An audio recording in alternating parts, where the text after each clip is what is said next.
SoftBank's board has approved their remaining investment in OpenAI, setting up that company to get another $22.5 billion. Welcome back to the AI Daily Brief Headlines Edition, all the daily AI news you need in around 5 minutes. Earlier this year, SoftBank committed to make a $30 billion investment in OpenAI split across 2 stages. The second stage, which is now approved, was contingent on OpenAI completing their for-profit restructuring. According to sources speaking with the information, that proviso is still in place, but the board is otherwise ready to go ahead.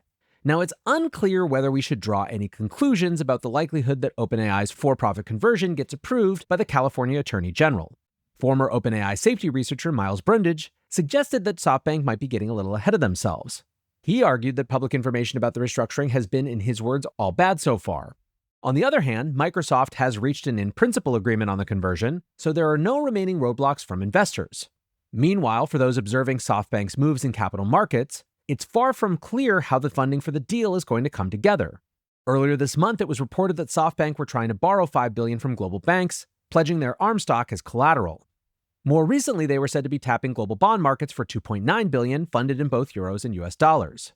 This weekend, the Japan Times reported that SoftBank had issued $2 billion in hybrid dollar bonds across an ultra-long 40-year term. The instruments would be subordinate to senior debt and allow SoftBank to defer interest payments. Initial pricing has the bonds priced at around an 8.5% interest rate, well above the 6.8% for SoftBank's existing long-duration bonds.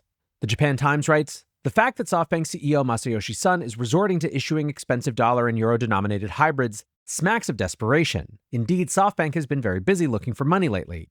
They noted the margin loan, sale of T-Mobile shares, and record-breaking issuance of yen-denominated debt, adding, "What has largely been missing amid all this action, however, is good old-fashioned bank loans. As an investment holding company, SoftBank doesn't have reliable operating cash flows to boast about when asking for mega financing deals. As a result, Sun has come to public markets." Ratings agency S&P Global, meanwhile, has said that they would consider downgrading SoftBank's bonds if their loan-to-value ratio gets above 25%. Whether you're bullish or bearish, this is certainly another sign that we are in uncharted territory when it comes to the AI build-out. Next up, Mistral has launched a new enterprise control center called AI Studio. The new platform will provide agent building, orchestration, observability, and governance tools designed to help enterprises deploy AI at scale. In an announcement blog post, they wrote, "Mistral AI Studio brings the same infrastructure, observability, and operational discipline that powers Mistral's own large-scale systems, now packaged for enterprise teams that need to build, evaluate, and run AI in production." The new platform highlights just how extensive Mistral's model range has become. The company now offers 19 different models, including both proprietary and open-sourced, as well as multimodal, coding-specific, and speech-enabled options. The platform represents an evolution in the sophistication of AI tools for business. One interesting feature offered by Mistral is called AI Registry, which serves as a system of record for all AI assets across the company. In other words, enterprises can track every agent, dataset, tool, and workflow, registering their ownership and versioning throughout the production lifecycle. The system can manage access controls, moderation policies, and a promotion pathway to full deployment. It also integrates directly into observability and orchestration tools. Mistral writes, "This unified view enables true governance and reuse. Every asset is discoverable, auditable, and portable across environments." Mistral is basically articulating a view that raw model performance is increasingly going to give way to governance as the most important aspect of enterprise deployments. They wrote, "Enterprises are entering a new phase of AI adoption. The challenge is no longer access to capable enough models, it's the ability to operate them reliably, safely, and at scale. That shift demands production infrastructure built for observability, durability, and governance from day one." Certainly, this harkens to all the things that we've been sharing about what we've been seeing at Superintelligent with these recent episodes. And as this Mistral AI Studio rolls out further, we'll see how it is received by the market. Next up, an interesting partnership. Stability AI has signed a partnership with EA to provide AI tools for the game-making process. EA said that the two companies will, quote, "co-develop transformative AI models, tools, and workflows that empower our artists, designers, and developers to reimagine how content is built." Now, at this point, using visual AI tools for everything from initial design to final asset generation is increasingly commonplace in the games industry, so the partnership doesn't come as much of a shock. In one example, also from last week, PUBG developer Krafton said they were becoming an AI-first studio and building their own GPU cluster to support the effort. The interesting part is that EA is rapidly executing on the AI strategy that underpinned the decision to take the company private. The Financial Times reported last month that the investor group were, quote, "betting that AI-based cost cuts will significantly boost EA's profits in the coming years." EA could have retooled using AI while remaining a public company, But going private affords them the ability to move quickly while, frankly, ignoring what might be an inevitable backlash.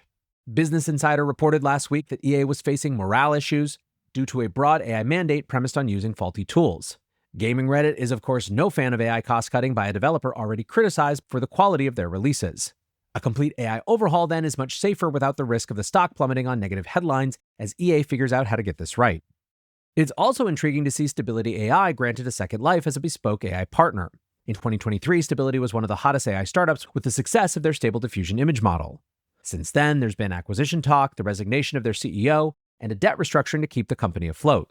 Given how much enterprise demand there is for serious talent to rebuild from inside, this might be an interesting pathway as we get to something more of a consolidation period in the AI industry. Lastly, an interesting one that comes from a talk in San Francisco. Thinking Machines Lab believes that learning, rather than scaling, will be the next big unlock for AI models. Late last year, an entire narrative cycle played out around model scaling hitting a wall. The major labs were seeing disappointing results from scaling up training datasets and using more compute for training runs, leading to widespread concern that model performance had plateaued. OpenAI then released O1 and demonstrated that reasoning and test time compute were another avenue for model improvement. With improvements to reasoning now slowing down, there has been a large focus on context engineering tools like advanced memory. Many believe that continuous learning will need to be developed to unlock the next big jump in model performance. Speaking at the TED AI conference in San Francisco, Raphael Raifalov, a reinforcement learning researcher at Thinking Machines Lab, said, "I believe that the first superintelligence will be a superhuman learner. It will be able to very efficiently figure out and adapt, propose its own theories, propose experiments, use the environment to verify that, get information, and iterate that process." He doesn't expect that adding training data will be a viable path to superintelligence, commenting, "Learning is something an intelligent being does. Training is something that's being done to it." Regarding reinforcement learning, though, he still thinks there's a lot of space to explore, arguing, "I don't believe we're hitting any sort of saturation points. I think we're just at the beginning of the next paradigm, the scale of reinforcement learning in which we move from teaching our models how to think, how to explore thinking space, into endowing them with the capability of general agents." Ultimately, Raphael is looking to apply the same techniques that allowed models to learn to code and to search the internet to learning itself. He commented, "Learning in and of itself is an algorithm. It has inputs, the current state of the model. It has data and compute. You process it through some sort of structure, choose your favorite optimization algorithm, and you produce, hopefully, a stronger model. I believe that under enough computational resources and with broad enough coverage, general-purpose learning algorithms can emerge from large-scale training.